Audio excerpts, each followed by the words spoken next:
বিসমিল্লাহির রহমানির রহিম। বন্ধুরা আসসালামু আলাইকুম। এই যে গণেশ আচার পাট শাক, এই যে এরকম জ্বালাইছে 3 পাতা, এটা হয়তো 10 দিন হয়েছে। এই যে এখানে এটা অনেক দেখা যাইতেছে না যে কত সুন্দর পরিপাটি পাইকা বান্ধা আছে, যে পাইকা বান্ধা আছে উঁচা উঁচা এগুলি। এটা এটা খুব সুন্দর জ্বালাইছে, কারণ পাটের পাতা হবে খুব চট্টা চট্টা, দেখতে খুব সুন্দর হবে। কুচকুচা কালো যদি বাজারে নিয়ে ফেলতে পারে তো অনেক সুন্দর বিক্রি হবে।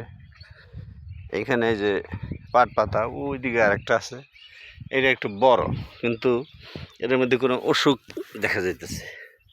এই দেখেন, এই যে পাতা ছিদ্রিকারী পোকা আছে, এই যে পোকা আছে, এই যে পোকা, এই যে পাতা টেরা টেরা, যে এর মধ্যে পোক আছে, এই যে এর মধ্যে এই পোকের বালাইনাশক দেওয়া দরকার। আরেকটা ব্যাপার আছে এখানে, এই যে দেখেন, আমি দেখাই যে একটু পানির খরা, এই যে মরে যাইতেছে, এই যে মরেও যাইতেছে। যারা চৌকস কৃষক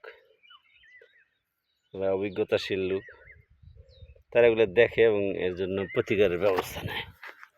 এই যে দেখেন, এই যে দুর্বল হয়ে যেতেছে, এই যে এই যে এই যে মরে গেছে। এবং এই যে খেতে অসংখ্য পোকার প্রাদুর্ভাব আছে, এগুলোর জন্য খুব দ্রুত ব্যবস্থা না নিলে এই যে একদম, এই যে এটা সাধারণত হয়েছে গরমের সময়, না নিলে ব্যবস্থা না নিলে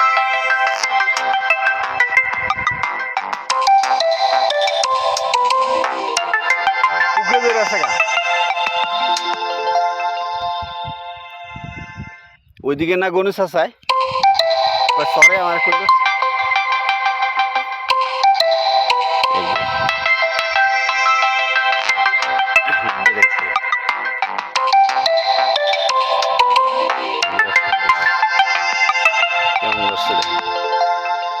মরার মতো দূরে এরকম আছে।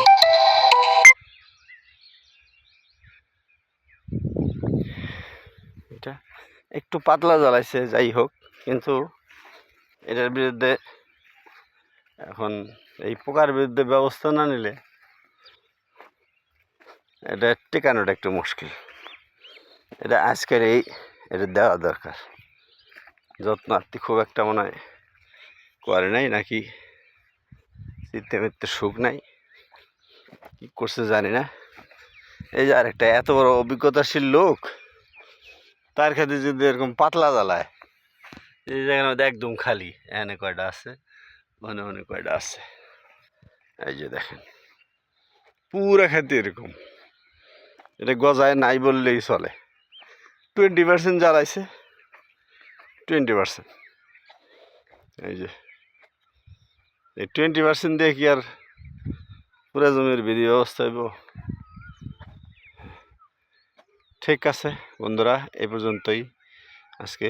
আল্লাহ হাফেজ, দোয়া করবেন।